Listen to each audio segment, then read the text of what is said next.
esta teoría, Marx dice que en cada época industrial, ¿no? Los métodos prevalecientes, o también llamadas las fuerzas de producción, son dinámicas.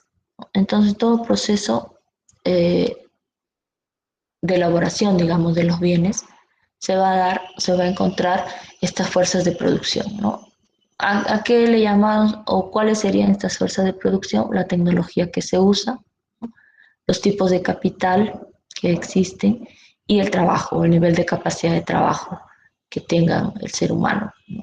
Esas son las fuerzas de producción que a través de ellas se va, digamos, a elaborar los bienes y servicios, ¿no? Estas fuerzas de producción, dice Marx, son cambiantes, son dinámicas, ¿no? No permanecen iguales, digamos, en el tiempo, ¿no? Van a ir desarrollándose, digamos, ¿no? Rápidamente. Pero también estas fuerzas de producción le corresponden unas relaciones de producción que establece cómo, digamos, cómo se va a llevar, ¿no? A cabo este proceso entre las personas, en este caso, básicamente, ¿no? Los trabajadores, los dueños de las empresas, en el caso de la sociedad capitalista, o las otras clases, ¿no? En los otros sistemas o sociedades, ¿no?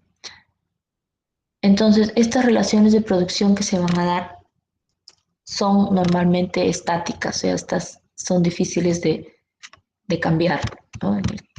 Se mantiene, digamos, en el tiempo. Estas pueden ser, por ejemplo, reglas establecidas, ¿no? Las relaciones sociales entre los trabajadores y también las relaciones de propiedad que se establezcan en el proceso de producción. Estas relaciones de propiedad son según Marx, las principales que van a determinar luego los cambios, ¿no? O que van a determinar los conflictos, mejor dicho, que se van a dar con la fuerza de producción. Y estas relaciones o esta relación de producción están influidas por lo que es la superestructura de la sociedad, que viene a ser cómo desarrolla la sociedad el arte, la filosofía, la religión, ¿no? Las ideas de las personas, ¿no? Eso es parte de la superestructura.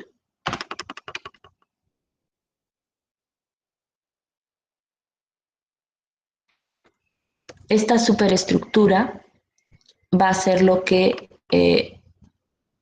mantiene, ¿no? O trata de mantener el status quo, ¿no? O sea, el estado de esa sociedad en ese momento, ¿no? Ahora, como hemos dicho, para Marx la historia es un proceso, ¿no? Que va cambiando, ¿no? Como decía Hegel, ¿no? Ahora, ¿cómo se da ese cambio, ese proceso? Según entonces Marx, este autor Marx, las relaciones de producción hemos dicho que suelen ser estáticas, ¿no?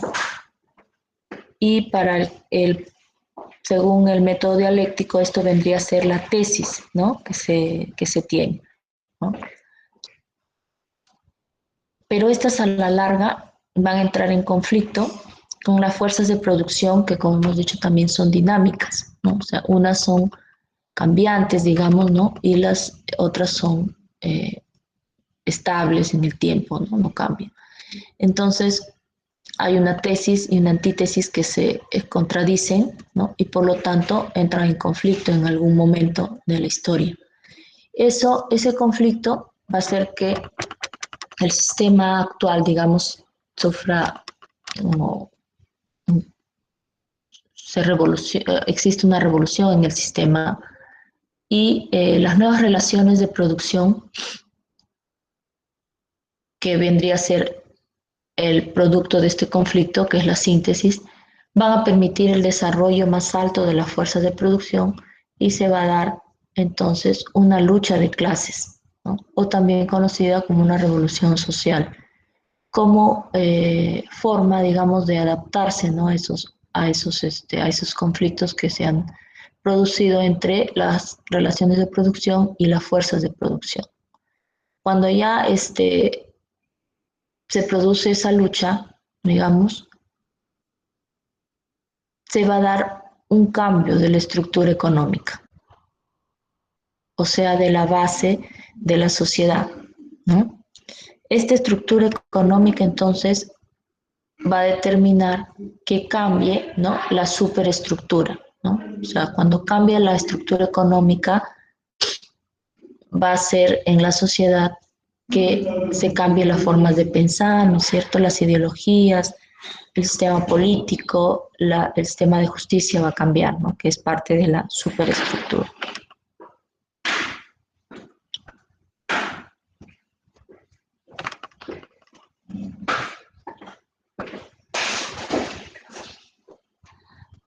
Entonces, de acuerdo a esto, la sociedad, dice Marx, ¿no?, tiene una estructura económica, ¿no?, que es los cimientos o la base, ¿no?, de toda sociedad.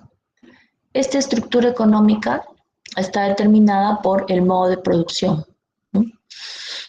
Por eso dice, los modos de producción son modo de producción esclavista, ¿no?, feudal, etcétera, ¿no? Entonces, el modo de producción determina la estructura económica y, por lo tanto, el tipo de sociedad que vamos a tener.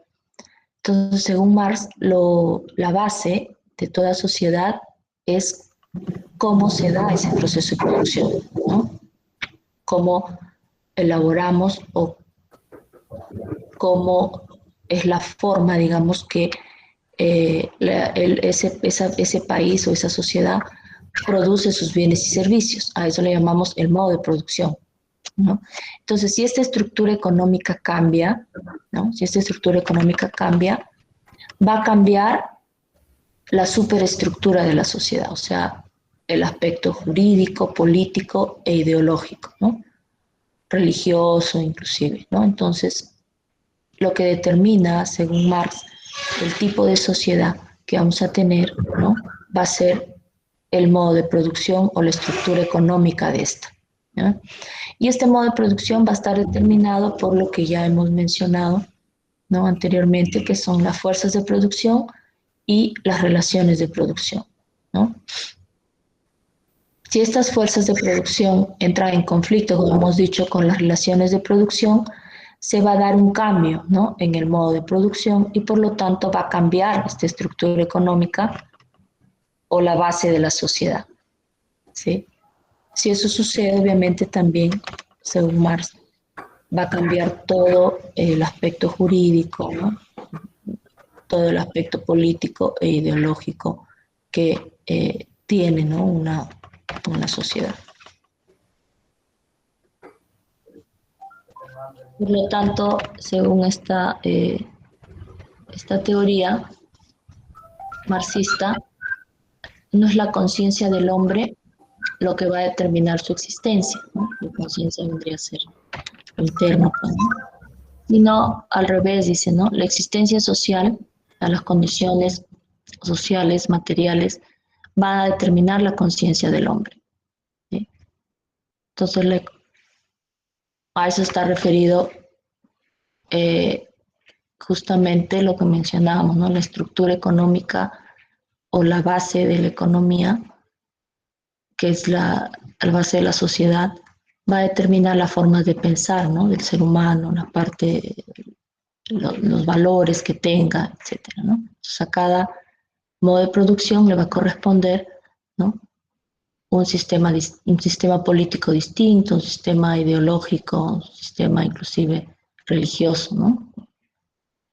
En cierto momento entonces de su desarrollo, no hemos visto las fuerzas materiales de producción, fuerzas que son cambiantes, entran en conflicto con las relaciones de producción que están existiendo, prevalecientes en ese momento, o específicamente entran en conflicto con las relaciones de propiedad que existen en la sociedad. Por lo tanto, llega el periodo de la revolución o cambio social y cambia entonces la estructura económica, ¿no?, la base, y eso ocasiona pues que cambie toda la estructura de la sociedad de forma más o menos rápida, ¿no? Entonces el cambio de la base genera cambio en la superestructura y por lo tanto toda la sociedad cambia a una nueva, ¿no? De acuerdo a ese enfoque, Marx dice que la sociedad ha evolucionado en diferentes etapas, ¿no? Que clasifica él o que establece, según Marx, que son 6 las etapas que ha existido a través del tiempo, ¿no? Desde el inicio, digamos, que aparece el hombre y se empieza pues a reunir, ¿no? En grupos, viviendo en sociedad, ¿no? Entonces, inicia desde la comunidad primitiva, ¿no? Hasta, según Marx, llegar al comunismo puro, ¿no? En la comunidad primitiva, según el autor, en esta época no hay una propiedad común, no todos, digamos, todas las personas eh, reunidas en una comunidad tienen pues o trabajan la tierra, ¿no? Y no hay nada privado, ¿no? La tierra es común a todos y todos la trabajan. Por lo tanto, hay un sentido de cooperación entre los miembros de esta comunidad. No hay clases sociales antagónicas, todos son iguales. No hay explotación, por lo tanto, de una clase sobre otra, ¿no? Ni existe una lucha de clases, ¿no?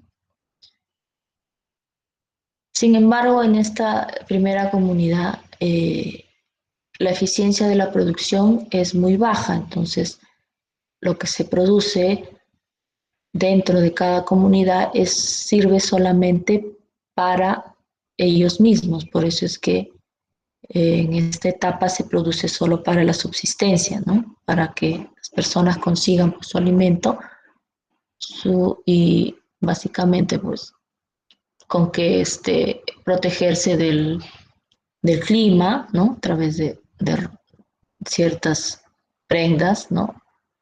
Y vivienda también de acuerdo a eso, ¿no? A lo que podían tener, ¿no? En esta etapa, entonces, como la producción, la eficiencia de la producción es muy baja, no hay un excedente, ¿no? Hemos dicho que solamente cubre, ¿no? Esa producción va a cubrir para mantener a esa población de esa comunidad, ¿no? Los habitantes, digamos, de esa comunidad. Luego pasamos a la etapa del esclavismo. En esta etapa, lo que ha pasado es que poco a poco la eficiencia de la producción ha aumentado y por lo tanto ya se ha generado un excedente. Entonces ya la comunidad ya no es como en la comunidad productiva, ¿no? Entonces cuando empieza a mejorarse, digamos, la forma de producción, empieza el hombre a crear nuevos instrumentos de trabajo, ¿no? O a incluir nuevas técnicas en la producción agrícola. Entonces hay una mayor producción y eso hace que genere un excedente. Entonces ya la producción no solamente es para esa comunidad, sino puede intercambiarse con otras comunidades, ¿no es cierto? Entonces ahí es cuando ya empieza a existir digamos, un deseo de apropiarse de ese excedente. Entonces surge la esclavitud como forma de dominio de uno sobre otro, ¿no? De un hombre sobre otro hombre, ¿no? ¿Quiénes eran los que eran esclavos? Los que habían sido pues vencidos, ¿no es cierto? Los que eran naciones o grupos étnicos que habían sido, les habían ganado las guerras, entonces digamos que por la fuerza se había generado, ¿no? esa dominación. Entonces esa esclavitud era rentable, generaba, ¿no? Una ganancia para los que eran dueños de los esclavos, obviamente. Y surgió la explotación y los conflictos de clase. La esclavitud permitía un desarrollo más alto de las fuerzas productivas. El trabajo entonces de los esclavos hizo que aumentara también la producción, pero este desarrollo de las fuerzas productivas, ¿no?, se convirtió en una barrera para el progreso en esa etapa, ya que los esclavos no eran trabajadores motivados. Normalmente, pues, obviamente, nadie quiere trabajar así, ¿no? Eran personas, como hemos dicho, que habían sido dominadas, ¿no?, por otras, otros más poderosos, digamos, ¿no? No eran entonces trabajadores motivados, no eran personas que trabajaban de la mejor manera y produjeran más, sino que solamente trabajaban porque los obligaban a trabajar, ¿no? Ellos no recibían salarios y no recibían ningún pago por su trabajo, ¿no? Eran considerados como animales, que eran propiedad de aquellas, eran propiedad de los dueños, de los patronos, ¿no? En esa etapa, ¿no? Entonces, ellos obviamente no tenían ningún interés por mejorar su trabajo ni por aumentar la producción, ¿no? Solamente hacían el trabajo porque les obligaban. Entonces, en algún momento eso ya no les permitía, ¿no?, aumentar la producción, ¿no? Y las rebeliones también empezaron a sacudir a esa sociedad esclavista y la empezaron a dividir, generándose pues el paso a otro tipo de sociedad que es llamado el feudalismo, ¿no? En este esclavismo entonces ya se inicia una forma de propiedad sobre, ¿no?, la tierra y también sobre las personas, ¿cierto? En este caso eran los esclavos, ¿no? El feudalismo también existe ya una propiedad privada sobre la tierra principalmente, ¿sí? Ya no sobre las personas, pues ya había pasado otro tipo de explotación, ¿no?, que era la explotación del siervo. En este caso, el siervo tenía, si bien es cierto, no era propietario de la tierra, pero sí tenía propiedad sobre algunos instrumentos, dice, o herramientas que utilizaban para su producción, para su trabajo agrícola, pues, ¿no? La explotación del siervo en este caso aparece en el feudalismo, es más visible que lo que fue en la etapa eh, de los esclavos, ¿no? Porque ya el siervo, digamos, es considerado libre, o sea, ya es libre,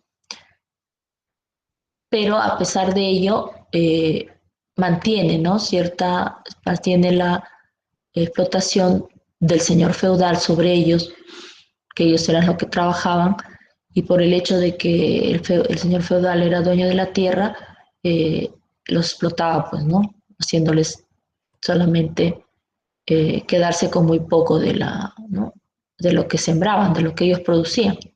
Los siervos, sin embargo, los siervos tienen un incentivo más alto que los esclavos, ¿no? Porque hemos dicho, el esclavo no tiene ningún beneficio de trabajar, no le dan nada, ¿no? Solamente le daban de comer para que no muriera, pudiera seguir trabajando. Y en cambio, en el caso de los siervos sí ya tiene un cierto incentivo porque ya produce para él mismo, ¿no? Entonces, genera ahí algo para él.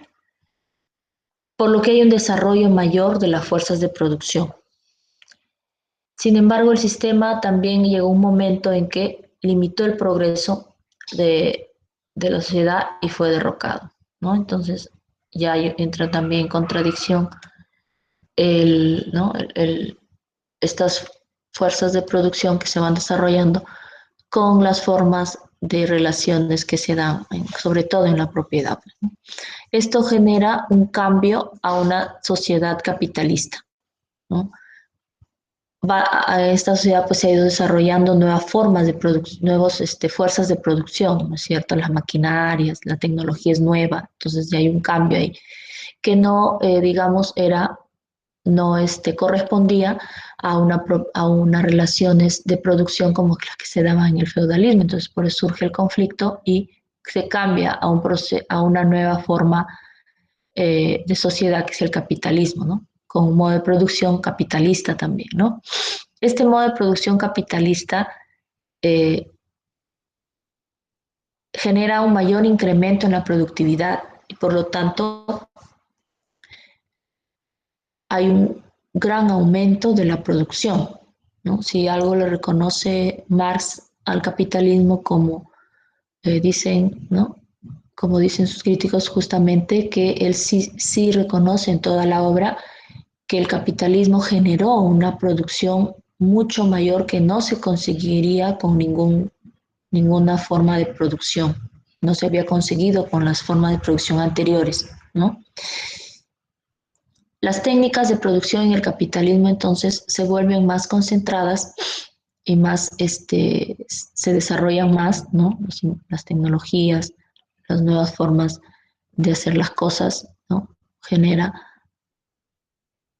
una mayor producción y esto se vuelve cada vez más concentrado en el sistema capitalista, ¿no? Concentrado en estas nuevas industrias que van apareciendo, ¿no?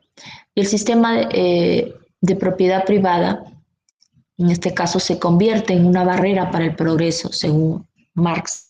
Entonces, hay un conflicto entre las relaciones de propiedad y que se da en el capitalismo y las fuerzas de producción que se establecen dentro de las empresas, ¿no? Al establecer este conflicto o al nacer, digamos, este conflicto, que es luego lo vamos a ver específicamente en en los otros temas, como nace el conflicto aquí entre estas, esta forma de producción y las relaciones de producción, se genera entonces un, una barrera para el progreso de la sociedad, ¿no? Entra en conflicto entonces las clases, como hemos dicho, debido también a un creciente desempleo y miseria de los trabajadores. Entonces, según Marx, dice que cuando se va desarrollando más el sistema capitalista, estas contradicciones se hacen cada vez más grandes, ¿no? Y por lo tanto hace que nazca una lucha, ¿no? De clases entre lo que es la clase proletaria y los burgueses, ¿no? Generado también por este desempleo que había, que se genera como parte de este sistema capitalista. Hemos dicho que al inicio, si bien es cierto, generaba empleo por el aumento de la producción, también con el mismo desarrollo del capitalismo, a etapas más, digamos, altas del capitalismo, hay un creciente desempleo, ¿no? Y eso genera mayor miseria en la población. O sea, al tiempo, estas industrias se hacen cada vez más explotadoras, genera más desempleo, entonces hay un malestar, obviamente, en la clase trabajadora y esto lo lleva a una rebelión, ¿no? Contra la clase explotadora, pues que son los burgueses.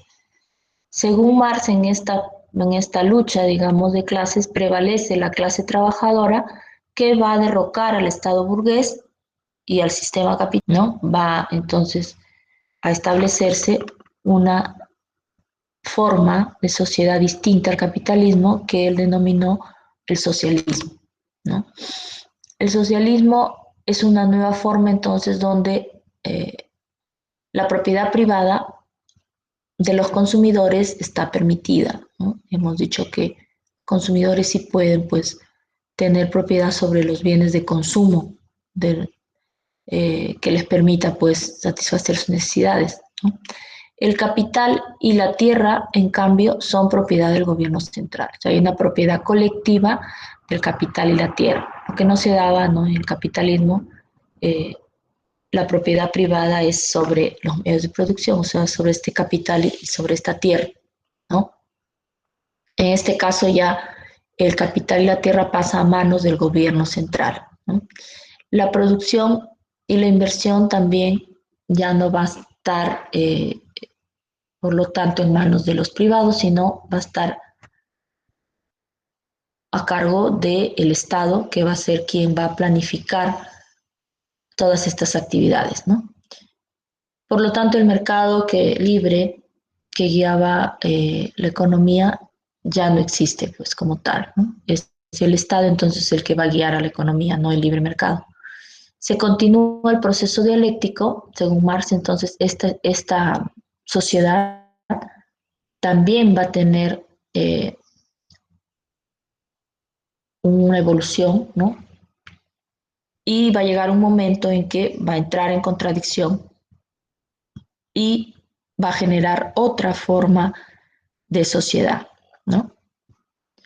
De acuerdo entonces a ello, Marx ya viendo el futuro, porque hasta el capitalismo es lo que se había dado, ¿no? En ese momento, ¿no? Era lo que se tenía, digamos, históricamente se había dado, ¿no? Desde la comunidad primitiva, la sociedad feudal, el esclavismo, la sociedad feudal, el capitalismo era lo que ya había existido y lo que existía hasta esa etapa era esa forma, ¿no? de sociedad que era el capitalismo.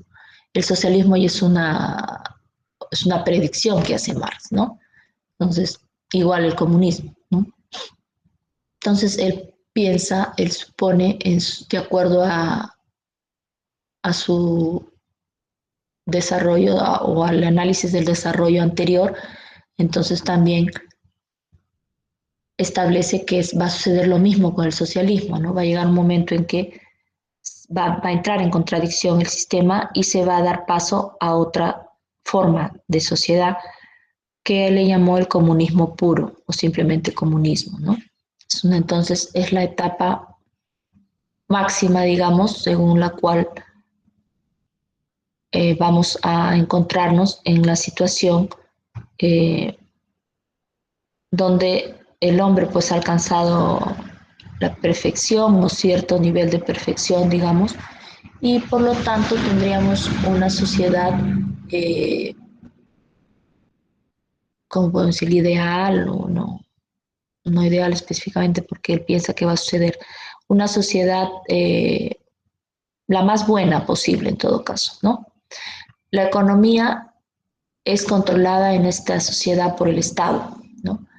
Que va a ser la que administra la propiedad pública, ¿no? Pero no es el Estado como lo vemos ahora, obviamente, es un Estado eh, que nace, ¿no? En el socialismo, derrocando, ¿no? al Estado burgués. Es un Estado que busca, obviamente, el bienestar, ¿no? de la sociedad. Por lo tanto, él está a cargo de administrar la propiedad del Estado, la propiedad pública, ¿no? O sea, igual sigue manteniéndose la propiedad eh, ya no en manos privadas, sino en el Estado, ¿no? Los bienes también producidos van a ser propiedad del Estado y él va a ser el que va a otorgarles o va a darle a cada persona una parte de estos bienes en función de lo que necesita esta persona, ¿no? De tal manera que genere pues una igualdad, ¿no? Lo que se prevé en este comunismo es que va a haber una igualdad, ¿no? Todos tendríamos de acuerdo a nuestras necesidades, ¿no? Entonces vamos a recibir los bienes que requiramos para cubrir esas necesidades. La sociedad entonces es, como hemos dicho, ha llegado a alcanzar cierta perfectibilidad. El ser humano ha adquirido virtudes, ¿no? Muy nobles, por lo tanto, la sociedad aprende eventualmente a regularse a sí misma. Dado que el hombre, como hemos dicho, ya es eh, un ser humano no como el que tenemos ahora, sino un ser humano que controla sus impulsos, que es bueno, que tiene pues solidaridad con los demás, ¿no? Que se interesa por el bien de los demás. Entonces, ya no hay necesidad de la intervención del Estado sobre los seres humanos, ¿no? Ni tampoco de una élite que gobierne a esta sociedad, ¿no? Entonces, el ser humano es libre, digamos, porque en esa libertad pues sabe lo bueno y lo malo y por lo tanto opta, en este caso, Marx piensa que siempre va a optar por lo bueno, pues entonces no requiere ningún poder o ningún estado que lo obligue a portarse bien, ¿no? En ese sentido establece, ¿no? Pero esto ha nacido no del sentimiento propio del ser humano o no de la fe o de la creencia en un ser superior, no. Ese comportamiento del ser humano cambia, dice Marx, porque ha cambiado el modo de producción, ¿no? O sea, porque las condiciones materiales le han permitido al ser humano ser mejor, ¿ya? Entonces, esa es un poco ¿no? La idea de Marx. No es que parte de, como en ¿no? La religión que establece que seamos mejores ¿no? O vamos a buscar ser mejores por el, digamos, el amor ¿no? A Dios, ¿no? Sino aquí en este caso el hombre se hace mejor porque le rodea, digamos, ciertas condiciones que favorecen o que la hacen crecer como ser humano, ¿no?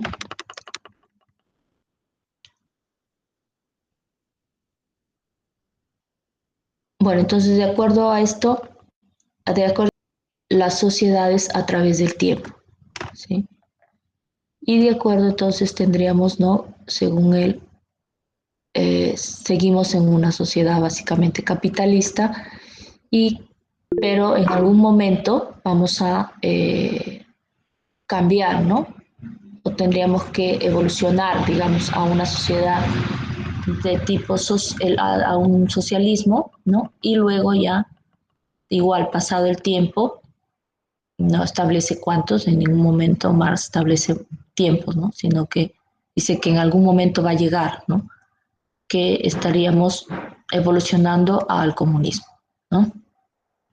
Ese es de acuerdo al materialismo histórico de Marx. ¿Alguna pregunta? Sí, profesora, como ahí dice que el hombre aprende a regularse a sí mismo, entonces al final el Estado desaparecería o seguiría vigente. Por eso el Estado sobre la persona ya no sería necesario. Ah, Sobre las personas ya no. pero sí sobre la producción, ¿no? Claro, sobre las cosas, sí, sobre la producción, sí, pero no sobre el ser humano. O sea, no como ahora, ¿no? Que te dice esto está prohibido, esto está permitido, te sanciona, no es ese Estado, sino es un Estado nada más que se va a preocupar de, digamos, brindarle, ¿no? Los bienes a las personas para que satisfagan sus necesidades. ¿Alguien más? ¿Alguna otra pregunta?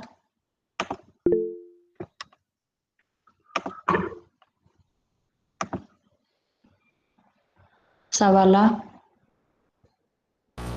Profesor, entonces el socialismo para Marx es un puente, ¿no? Para el comunismo, hacia el comunismo. Claro, es otro estadio, ¿no? Ahí Es ya un está. estadio anterior al comunismo, sí, claro. ¿Algo más?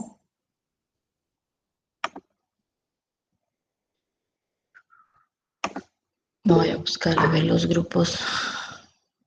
Christopher.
Ya.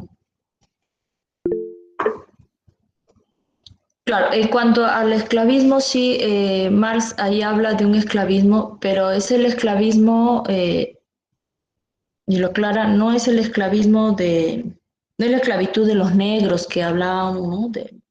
En en la época, por ejemplo, del virreinato aquí, ¿no? No, este esclavismo es anterior, ¿no? Es un esclavismo que se da en la antigua Grecia, Roma, las culturas antiguas, que cuando ellos, digamos, empezaban a dominar a ciertos territorios, ¿no? Se quedaban o los derrotados, digamos, se hacían esclavos de ellos, con el fin, obviamente, de aumentar su excedente, ¿ya? A eso está referido. Las formas de esclavitud posteriores, digamos, no es el análisis de Marx, ¿ya? Es cierto que hasta ahora tenemos pues ciertas formas, ¿no? de explotación, unas más que otras, mencionaba su compañero, ¿no?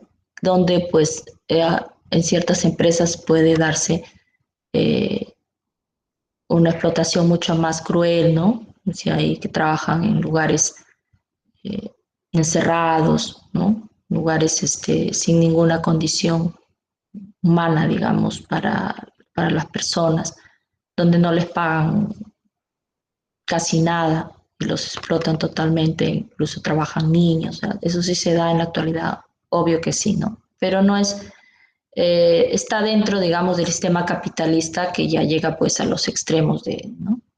de explotación hacia ciertos sectores más vulnerables, digamos, ¿no? Entonces, obvio que sí se sigue dando, pero en este caso, cuando hablamos de las etapas, estamos en etapas cronológicas en el tiempo, ¿ya?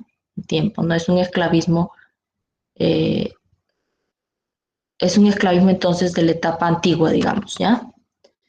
Oriele, Profesora, tengo una pregunta. En este caso, ¿el socialismo llevaría algún tipo de dictadura teniendo en consideración de que para poder implantar este sistema tiene que es a largo plazo? Entonces, ¿llevaría algún tipo de dictadura? O se puede implantar por ejemplo, ahora, en 5 años? cuando habla Marx, habla de la dictadura del proletariado, ¿no? Lo dice en el sentido de que la clase trabajadora va a tomar digamos, las riendas del Estado, ¿no? A eso está referido. Y que la producción va a estar a cargo de ellos, pues, ¿no? A eso está referido. No, si bien es cierto, pues es diferente cuando hablamos el caso de Rusia, de la URSS, ¿no? Cuando ya se establece como una forma de gobierno en el socialismo, ¿no? En la URSS, entonces ahí sí hay una dictadura, pues, del Estado, ¿no? Pero no específicamente lo plantea Marx, ¿no? Sino que cuando ya se da como, digamos, materialmente hablando, ¿no? Se aplica, ¿no? Las ideas de Marx en en un partido socialista es cuando se genera ¿no? esta opresión en algunos casos que se ha visto, ¿no? Por eso es que se asocia normalmente pues el socialismo con la dictadura, ¿no es cierto? Con la represión, ¿no? Con la matanza, ¿no? Pero no es necesariamente así, ¿sí? O sea, hay sistemas socialistas que no han sido así, ¿no? Hay algunos que llegan de forma democrática y no son así. No tiene por qué Eh, ser. en este Sí. caso, por ejemplo, en Corea, ¿qué tipo de socialismo o es un socialismo bien llevado? No, es que ese sí es dictadura, pues, pero es ya depende de la forma de gobierno, ¿no? Ellos son la Corea del Norte es como, digamos, le llaman un sistema socialista, pero es tipo una monarquía, ¿no? Él ha heredado el poder de su padre. O sea, no hay elecciones ahí. No es una democracia, ¿no? Él ha heredado el poder de su papá, ¿no? ¿Cómo se llama? El gordito ahí que se anda peleando con Estados Unidos, ¿no? Entonces, Y, él sí es un dictador, pues, ¿no? y en el ámbito económico, ¿sí lleva bien el socialismo? ¿Sí está bien llevado en las ideas, por ejemplo, en este caso de Marx? Claro, cuando hablamos del socialismo, por ejemplo, de un país que ha sido elegido democráticamente, hay países que han tenido sistemas socialistas, ¿no? Gobiernos socialistas, digamos, ¿no? España, Alemania, Chile, ¿no? Pero elegidos de forma democrática. Entonces, ahí, ¿por qué se llama socialista? Obviamente porque los principios han sido tomados, pues, ¿no? Los principios, las ideas básicas de Marx han sido tomadas en cuanto a la igualdad, ¿no es cierto? A la mejora eh, de la distribución de la riqueza, ¿no? En cuanto también a algunos eh, actividades económicas que están en manos del Estado, ¿no? Entonces, por eso es que se le considera como socialista, ¿no? Pero no en el sentido estricto, pues, de que todo va a estar en manos del Estado, que ya no va a haber propiedad privada, etcétera, ¿no? Entonces, ha evolucionado, digamos, a formas distintas, pues, ¿no? Que tienen base en las ideas de Marx, sí, pero no significa que van a ser todo idéntico a lo que él planteaba, ¿no? Digamos que ya son formas más moderadas, ¿no? De ideas que han ido evolucionando pues también en el tiempo, ¿no? Entonces, eh, cuando hablamos normalmente de un socialismo, partido socialista que llega al poder, la gente dice, uy, ya me va a quitar mi casa y no vas a ver, ya no tengo libertad de comprar. En realidad eso no se ha dado en algunos países, pero no es lo común, ¿no? Normalmente han sido países que han continuado con su crecimiento, buscando, como les digo, igualdad, ¿no? Buscando mejoras para el común de la gente, ¿no es cierto? Dando medidas. Es cierto que el Estado puede llegar a controlar algunas actividades claves, digamos, para poder justamente mejorar esa distribución, ¿no? Que es injusta, que es desigual, ¿sí? Pero no es que porque ya es socialista ya no vamos a hacer un gobierno dictatorial, ¿no? Hay gobiernos de derecha, o sea, gobiernos capitalistas que también son dictatoriales. O sea, una cosa no es las ideas económicas, otra es el sistema de gobierno, ¿ya? Que influye obviamente, sí, ¿no? Pero que, por eso digo, no necesariamente que sea socialista implica que va a ser dictatorial, ¿no? Ni que sea capitalista va a significar que es democrático. No es así, ¿no? Hay países capitalistas que también tienen dictaduras, ¿no? Fujimori, sin ir muy lejos, era un gobierno capitalista y fue dictador. O sea, no tiene que ver, claro, o sea, depende mucho de la persona, ¿no? Del partido que va detrás, de la misma gente también, ¿no? Que están de acuerdo o no. Hay países en que se mantiene la dictadura porque la gente también hay un sector al menos que apoya ¿no? Ese tipo de gobierno. Si no, ya, sí.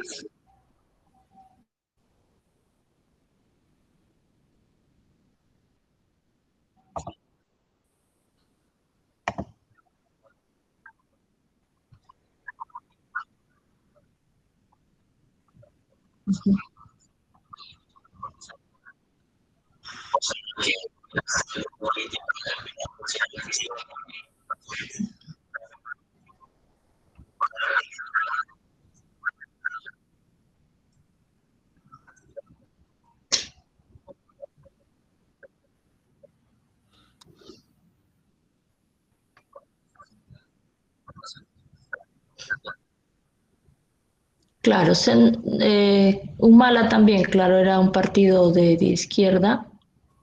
Para la segunda vuelta sí tuvo un compromiso, digamos, para no cambiar drásticamente ¿no? El modelo económico, ¿no? Firmó las hojas de ruta, ¿verdad? La hoja de ruta, claro. Un compromiso, digamos, ¿no? Con las instituciones, ¿no? Para mantener, digamos, las mismas políticas económicas. Sí. Profesora, en este caso, en la actualidad, en el contexto que nos encontramos ahora en Perú, ¿es necesario un cambio de economía? ¿es necesario el cambio capitalista, un cambio socialista, o el tal vez hacer una igualdad de condiciones? Mm, ¿Parar un poco el abuso? claro, lo que se busca es mejorar, digamos, las condiciones de las personas, ¿no? Hay sectores que sí, a pesar del crecimiento que se ha dado, no ha tenido, digamos, las mejoras que otros han tenido, ¿no? Digamos que ellos siguen manteniendo su nivel de pobreza, inclusive son más pobres que antes, ¿no? Entonces, eh, esos, eso genera, ¿no? Un descontento en la población, o sea, eh, nosotros vivimos un poco a veces alejados, ¿no? de la realidad, que vivimos en la costa, somos, bueno, bendecidos en algunas cosas, tenemos agua, luz, tenemos los servicios, trabajamos, tenemos, digamos, un estado cercano y eso no se da en todas las zonas, ¿no? En algunas zonas no hay agua, no hay luz, ¿no? No hay servicios básicos, la gente no tiene para comer, obvio que necesitamos un cambio, ¿no? O sea, y no necesariamente que sea, bueno, que nos va a quitar a nosotros para darles a ellos, esa no es la idea, ¿no? La idea es que todos tengamos mínimas condiciones o las condiciones de vida humanamente pues hablando, ¿no? O sea, no es justo que acá la gente tenga luz, agua, tenga lo mínimo para comer y en las zonas, en la sierra, en la selva, no se dé eso, ¿no? O que no haya una posta donde la gente pueda ir a atenderse, un médico que le salve. Entonces, eso sí es injusto, ¿no? Entonces, eso es lo que se busca, ¿no? Eso es lo que debe buscar el Estado, sea socialista o capitalista, o sea, a eso voy, ¿no? O sea, no es porque sea socialista o capitalista, sino porque es un tema de derechos, pues, ¿no? Que tienen las personas. Entonces, ¿Mejor la distribución de las desigualdad, riquezas? claro, la desigualdad que hablan ahora los economistas, todos casi están de acuerdo en eso, ¿no? Que el sistema ha generado mucha desigualdad y eso es lo que se busca, ¿no? Reducir esas brechas. No es que todos vamos a tener lo mismo, obviamente que hay gente que se esfuerza más, se esfuerza menos, y bueno, de acuerdo a ello también se tiene, ¿no? Lo que se quiere, lo que es, bueno, las ganancias que tiene. Pero no es justo que hay gente que sí trabaja, ¿no? Que de repente se trabaja más de 10, 12 horas y no pueda o no le alcance para vivir, ¿no? A eso se va, ¿no? O sea, no es que queramos, pues obviamente que todos sean iguales. Lo pensaba Marx, pero bueno, la realidad es difícil, pues, de que se dé, pues, ¿no? Algo así, imagínense, ¿no? Tampoco sería justo que alguien que no trabaja, digamos, ¿no? Tenga comida o tenga cosas, ¿no? Pero no es justo que la gente que trabaja no lo tenga, ¿no? Entonces, a eso se refiere con la distribución de la riqueza, ¿no? Hay un sistema que hace que mucho se concentre, ¿no? O sea, el sistema capitalista se concentra la riqueza en muy pocos, ¿no? Entonces, a eso se va. Entonces, el Estado es el que trata de regular ahí, ¿no? A eso más es el, el esquema, digamos, actual de la socialdemocracia, ¿no? O economía social de mercado, que le llaman, está dirigido a eso, ¿no? A que el Estado garantice que la riqueza se distribuya de la mejor manera, ¿ya? A eso va más. Y obviamente hay cambios que se tienen que hacer, ¿no? Cambios, en algunos casos de repente va a afectar al inicio, pero luego, si digamos, no hay se mantiene, digamos, las condiciones, ¿no? Estructurales o institucionales, ¿no? Se va a mantener el nivel de producción del país, ¿no? Pero como les digo, con una mejor distribución, pues, ¿no? Porque riqueza hay en nuestro país, no lo podemos negar, pero hay mucha pobreza, tampoco se puede negar eso, ¿no? Entonces sí hay una gestión de repente del Estado, una participación del Estado más activa para que pueda generar esa igualdad, ¿no? Porque se ha visto que de manera, digamos, el privado normalmente no lo hace, pues, ¿no? Es normal, ¿no? Bajo la economía, bajo el enfoque clásico también, la economía clásica es que siempre va a querer ganar más, o sea, eso es normal. Pero ¿quién regula eso? ¿Quién está llamado a regular? El Estado, ¿no? Eso es más o menos la idea, ¿no? Lo otro ya, bueno, históricamente, ¿no? Lo que hablaba Marx, no sabemos si algún día se va a dar, ¿no? No sabemos si algún día llegaremos a ese tipo de sociedad que menciona él, ¿no?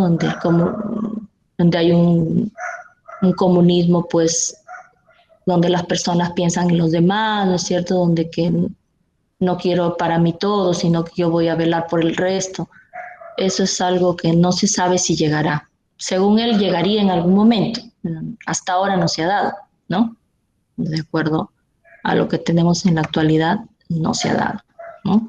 Si llegará, eso solamente lo verán pues los que vivan más adelante, ¿no? Confirmarán así fue cierto o no lo que pensaba Marx. Hasta ahorita estamos todavía en una sociedad capitalista, ¿no? Y algunos pues ha evolucionado de repente a un socialismo, ¿no? Pero nunca hemos tenido pues un verdadero comunismo, ¿no? Un país que diga, este es país comunista, ¿no?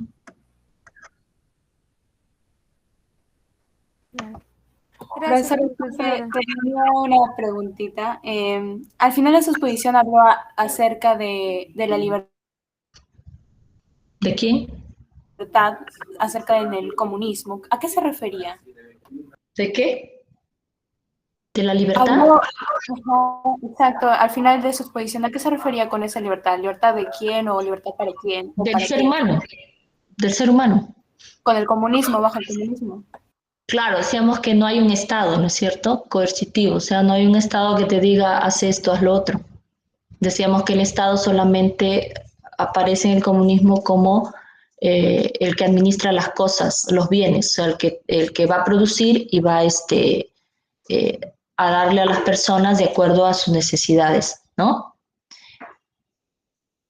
Y en este caso, por eso decimos que las personas, pues decía que las personas, bueno, ¿qué asumía Marx? Que como dice, ya el ser humano no va a necesitar de alguien que le controle, ¿no? Va a actuar de forma correcta por sí mismo, ¿no? Por eso dice, es una persona que ve al otro como si fuera él parte de su familia.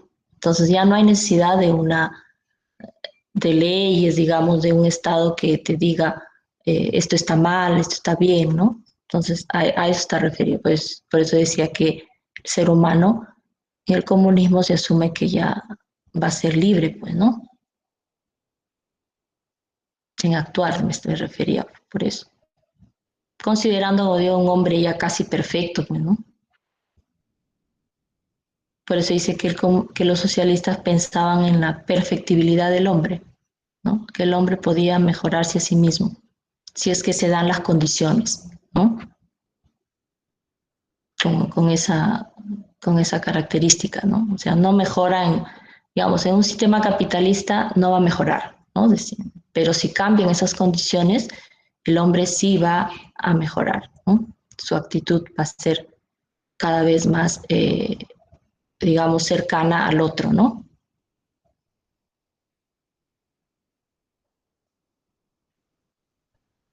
Entiendo, profesora.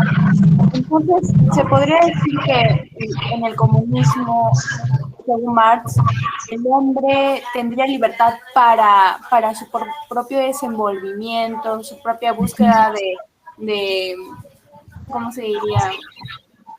De su desenvolvimiento personal, pero que no esté atado directamente a que pueda producir algo, a que pueda generar ingresos, digamos que pueda tener como como hobby, como hábito, algo que no necesariamente le genere ingresos, ya que en la sociedad capitalista solamente si tienes talento para producir dinero vale, si no, pues de lo contrario, claro. así es. Claro, es un enfoque distinto. Claro, en el capitalismo se le da mucho valor a que produzcas, ¿no? Aquel que no produce no sirve prácticamente. Entonces, eh, un modo de producción, por eso dice que trata al hombre como deshumaniza al hombre, ¿no? O sea, solamente ve quién es productivo y quién no es productivo, ¿no? Entonces, aquí cambia un poco esa visión, claro.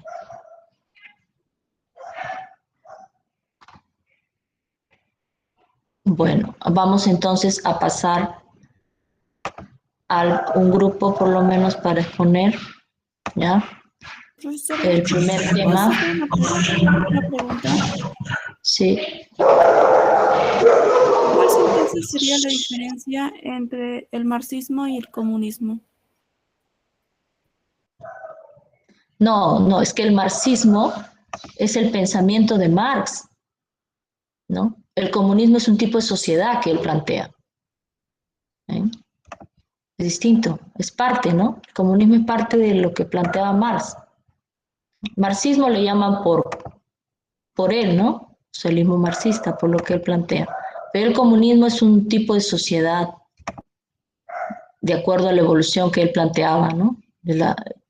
El máximo, digamos, nivel de desarrollo de una sociedad es el comunismo, ¿sí? A eso está referido. Por eso he mencionado que no hay comunismo, ¿no? O sea, no hemos llegado a esa evolución todavía. Hablar de partido socialista, se puede decir, ¿no? Pues, porque está basado en el pensamiento socialista, pero no es comunismo, pues, ¿ya? El comunismo es un tipo de sociedad, ¿no? Idealizada, bueno, planteada por Marx que va a suceder en algún momento. No sabemos cuándo, como decía, ¿no? Según él, en algún momento de la historia, del tiempo, se va a dar, ¿no? Pero exactamente, no, pues no dice se va a dar en 1000 años, 2000 años, no dice época, ¿no? Dice. ¿No? A ver, vamos. ¿Sí? Perdón, doctora, entonces por eso la otra clase nos decía que en realidad no ha existido una sociedad comunista, ya que muchos de estos se quedaron en el puente que era el socialismo y algunos tuvieron más éxito que otras que al contrario fracasaron rotundamente. Claro, sí. Por eso mencionábamos eso, ¿no? En la clase anterior. Ya, ahora sí vamos a ver un grupo de... Que mi grupo y yo realizamos. Con respecto a a las teorías de Marx, empezaremos con la teoría del trabajo. Ya, con respecto a ello, primero, con lo que se menciona es que Marx empieza a realizar un análisis en torno a los bienes en la sociedad capitalista. Para Marx, un bien se producía con el fin de poder obtener utilidades y que de esa manera pueda satisfacer las necesidades de las personas. Por otro lado, él enfatiza en que los valores de uso vienen a ser la esencia de la riqueza. Por ello, ahí nos presenta un ejemplo con respecto al trigo. Él nos dice que una cosecha grande de trigo representa una mayor utilidad, por ende viene a pertenecer o a tener mayor riqueza. Caso contrario pasa con una cosecha pequeña de trigo. El primer punto que se menciona es que el valor de un bien es determinado por el tiempo de trabajo socialmente necesario. Esto consiste sobre todo en el trabajo que se realiza para poder producir el bien, es decir, el trabajo que está incluido ahí lo que es la maquinaria, la materia prima y todo eso que se utiliza durante el proceso de producción de ese bien. Asimismo el trabajo socialmente necesario implica condiciones normales de producción, la capacidad y la intensidad en ese tiempo. Además, el valor de un bien se puede variar si el trabajo socialmente necesario mayor o menor a su producción. En ese caso, por ejemplo, se menciona el caso de los zapatos, ¿no? Y nos dice que ahí en el ejemplo de que el promedio de un par de zapatos sería en 10 horas. Ese trabajo promedio socialmente necesario determina el valor de los zapatos. Por ejemplo, si un trabajador que es incompetente va a necesitar aproximadamente 20 horas para producir ese par de zapatos, pero igual su valor todavía sería de 10 horas. En cambio, si otro trabajador que utiliza, por ejemplo, tecnología y es más eficiente, produce ese par de zapatos en 5 horas de trabajo, el valor aún seguiría siendo las 10 horas. Es decir, ese es el costo promedio de trabajo para ese bien. El siguiente punto menciona que el valor de un producto se mide en unidades de trabajo promedio simple y el mercado igual al tiempo de trabajo en diferentes capacidades a un denominador común de trabajo no capacitado. Este también determina los precios teniendo como equivalente al oro. Esto cuando enfatiza en el caso del oro, esto lo basa sobre todo relacionado como es un costo implícito del trabajo. También ahí se presenta el ejemplo del abrigo. Nos dice que si un abrigo se intercambia por 2 onzas de oro, ambos van a requerir la misma cantidad de trabajo socialmente necesario en su producción. Pero, por ejemplo, si se acuñan 2 onzas de oro en 2 libras monetarias, entonces ahí también el abrigo se va a vender en 2 libras. Y bueno, eso sería todo con respecto a la teoría de valor de trabajo, enfatizando que uno de los términos más importantes que se emplea sería lo que es el tiempo de trabajo socialmente necesario. Ya, gracias. Bueno, acá entonces iniciamos cómo explica, digamos, Marx, cómo sustenta en todo caso la teoría del movimiento capitalista, ¿no? O sea, cómo genera el capitalismo un excedente, cómo genera sus ganancias y explica pues también por qué llega a las contradicciones que él plantea, ¿no? Entonces, para ello parte de su teoría del valor trabajo, ¿no? Esta teoría está influenciada, como hemos dicho, por Ricardo específicamente, ¿no? Y Marx pues la analiza y la replantea, ¿no? Y la especifica más todavía, ¿no? De acuerdo entonces, primero Marx dice que analiza los bienes que se dan o se producen dentro de la sociedad capitalista, ¿no? En la sociedad capitalista entonces un bien es algo que produce una utilidad, ¿no? También es una idea atacada o basada en los clásicos, ¿no? Todo bien entonces tiene una utilidad, ¿no? Es capaz entonces de satisfacer una necesidad y los deseos del hombre. O sea, no solamente aquí él habla de que no solamente es una necesidad, sino también puede satisfacer un capricho, un deseo del hombre, ¿no? Del ser humano en general. Eso se da dentro del esquema capitalista, ¿no? O sea, los bienes muchas veces ya hemos satisfecho nuestras necesidades, pero seguimos queriendo adquirir esos bienes por un capricho, ¿no? Algo, o vanidad, ¿no? Del propio ser humano, ¿no? Entonces, eso especifica Marx en esta parte.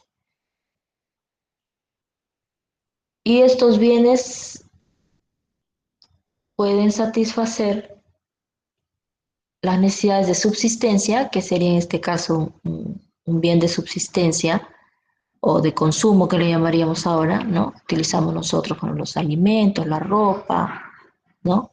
Son medios de subsistencia, ¿no? O son bienes que sirven, bienes de consumo que sirven para esas necesidades de las familias, ¿no? Pero también estos bienes sirven para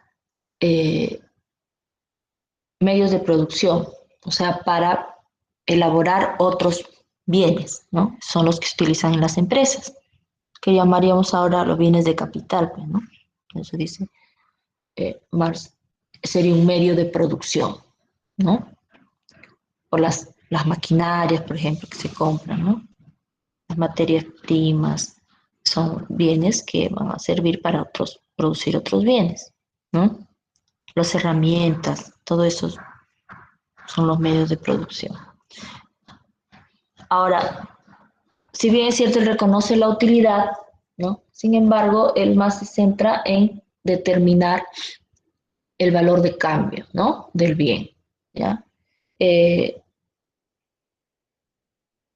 La utilidad, pues, él no se preocupa en establecer o cuantificar esta utilidad, ¿no? Eso ya lo vamos a ver, o se ocupan de esto, de la utilidad, las escuelas, la escuela neoclásica específicamente, marginalista y neoclásica, ¿no? Que vamos a ver luego. Pero más su preocupación es determinar el valor de cambio de la mercancía, ¿no? Y de acuerdo a ello, entonces, de acuerdo al análisis en la sociedad capitalista, entonces vamos a determinar cuál es el valor, ¿no? Le llama solamente ya luego a este valor de cambio valor, por eso es teoría del valor, ¿no? De trabajo. En que, según Marx, entonces, ¿qué va a determinar el valor del bien? Eri estaba exponiendo. Según Marx, ¿qué determina el valor del bien? Lo que determina Sí, el ¿qué valor del bien, determina? como menciona, es determinado por el trabajo socialmente necesario, es decir, todo lo que se utiliza para esa elaboración de ese bien, ya sea como lo había mencionado, ¿se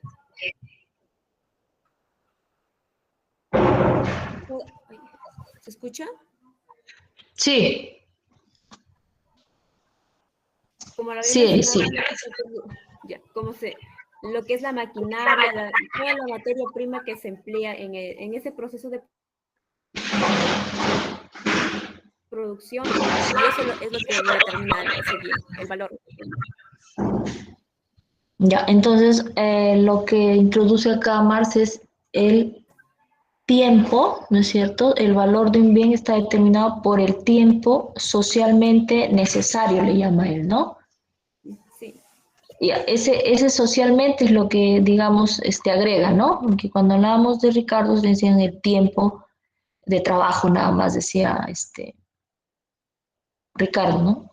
Marx dice el tiempo de trabajo socialmente necesario incluido en el bien, o sea, que es requerido para ese bien. Y en este caso también habla acerca del trabajo directo para producir el bien, también el trabajo incluido en la maquinaria y las materias primas, ¿no? O sea, también considera un poco, siguiendo a Ricardo, ¿no? Que se utilizan durante el proceso de producción y el valor transferido al bien durante ese proceso, ¿no? Que viene sería el trabajo en este bien final, pues, ¿no? Ahora, lo que entonces tenemos claro es que para Marx es el tiempo de trabajo, ¿no? Pero ahí le pone una característica, dice socialmente necesario, ¿no? Ahora, ¿a qué se refiere con socialmente necesario?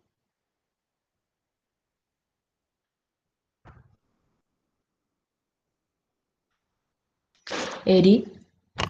Con socialmente necesario, bueno, sobre todo porque buscaba, él decía de que la producción de bienes tiene que ser con el objetivo de satisfacer las necesidades o sea, no solamente de una persona, sino de de una sociedad en común, por eso le dice socialmente necesario. No, ¿a qué está referido socialmente necesario? A ver, alguien. A ver, Guerra. Con el tiempo, bueno, con el tiempo socialmente necesario se refiere al tiempo, al número de horas promedio que las personas emplean para producir un bien. Es decir, teóricamente en el valor del trabajo, mientras más trabajo hay en la elaboración de un bien, más valor tiene. Entonces, un ejemplo sería, si yo me demoro 20 horas en hacer un par de zapatos, teóricamente tendría más valor. Esto no puede ser así y por eso es que Marx añade el número de horas promedio que se elabora para revisar la producción de un par de zapatos. Sí, entonces acá cuando habla de socialmente necesario, se refiere, como es compañero, al promedio que se va a requerir para producir ese bien, ¿no? O sea, no importa que uno lo produzca en 20, el otro en 5, el otro en 10, sino cuánto demoran en promedio todos, ¿no? Por eso es socialmente necesario, ¿no? La sociedad en promedio lo hace en tanto tiempo, ¿no? Por eso dice, en el ejemplo, dice, ¿no? El trabajo promedio, incluido un par de zapatos, es de 10. Siempre va a ser 10, aunque uno lo produzca en 20, aunque el otro lo produzca en 5, el otro en 8, no sé, pero en promedio va a ser 10, ¿no? Entonces, ese es el valor del zapato, ¿no? Las 10 horas. Porque si no, como tendríamos que, imagínense, tomar, si uno lo produce en 20, tomaría ese valor y el otro valor en 5, entonces, ¿cuál tomo? ¿No? Entonces, para, digamos, representarlo, ¿no? De esa manera y no estar así diseminados, tendríamos que, o establece Marx ese término, ¿no? De socialmente necesario. ¿Qué significa el promedio? Como ha dicho su compañero, el tiempo promedio que se requiere para producir ese bien específico, ¿no? Ese entonces va a ser el valor, ¿ya? El costo promedio o el valor promedio del trabajo que se ha requerido para, en este caso, producir, por ejemplo, el par de zapatos, ¿no? ¿Alguna pregunta? Bueno, faltan algunas cositas todavía, pero ya estamos en la hora, ¿no? ¿Alguna pregunta respecto